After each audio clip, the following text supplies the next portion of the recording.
দেশের উত্তর পশ্চিমাঞ্চলের অন্যতম ব্যস্ত রুট নাটোরের বনপাড়া হাটিকুমরুল মহাসড়ক। গত ৬ মাসে মহাসড়কের সড়ক দুর্ঘটনায় প্রাণ হারিয়েছেন অর্ধশতাধিক মানুষ।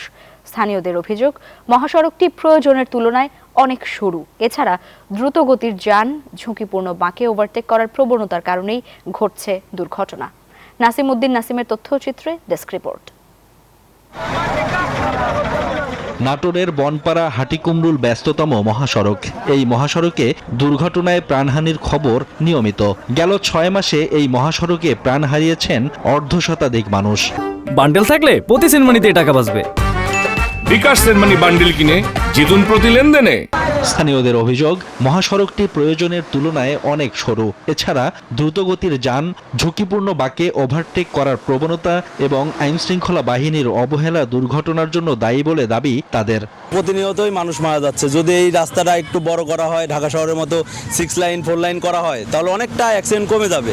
তাকে মাঝে মধ্যে সেজন্য অ্যাক্সিডেন্টের ঝুঁকিপূর্ণ হয়। যদি এগুলো সোজা হয়ে যায় তাহলে অ্যাক্সিডেন্টের ঝুঁকিপূর্ণটা কমে যাবে।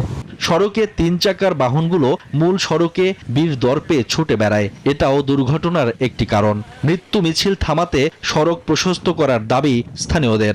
ভুটভুটি নিচের রাস্তাতে যাবে, এটাই স্বাভাবিক, কিন্তু তারা ইচ্ছা মতো যাচ্ছে, কেউ হয়তো ঠিক মতো বাধাও দিচ্ছে না।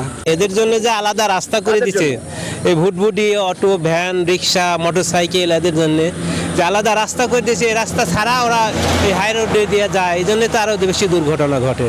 এদিকে দায়িত্বের সাথে কাজ করছে দাবি হাইওয়ে পুলিশের। যদি আইন মেনে, আমার মনে হয় যে যদি গাড়ি চালাইতো ড্রাইভাররা, তাহলে এটা দুর্ঘটনাগুলো অনেকটাই কমে যেত। আইন মানতে চায় না তারা, এর কারণে আমরা কিন্তু ওভার স্পিডের প্রচুর মামলা দিই এই রাস্তায়।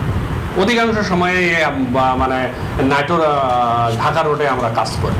পরিকল্পিত উন্নয়ন আর কঠোর আইন প্রয়োগের মাধ্যমেই দুর্ঘটনা কমানো সম্ভব বলে মত সংশ্লিষ্টদের।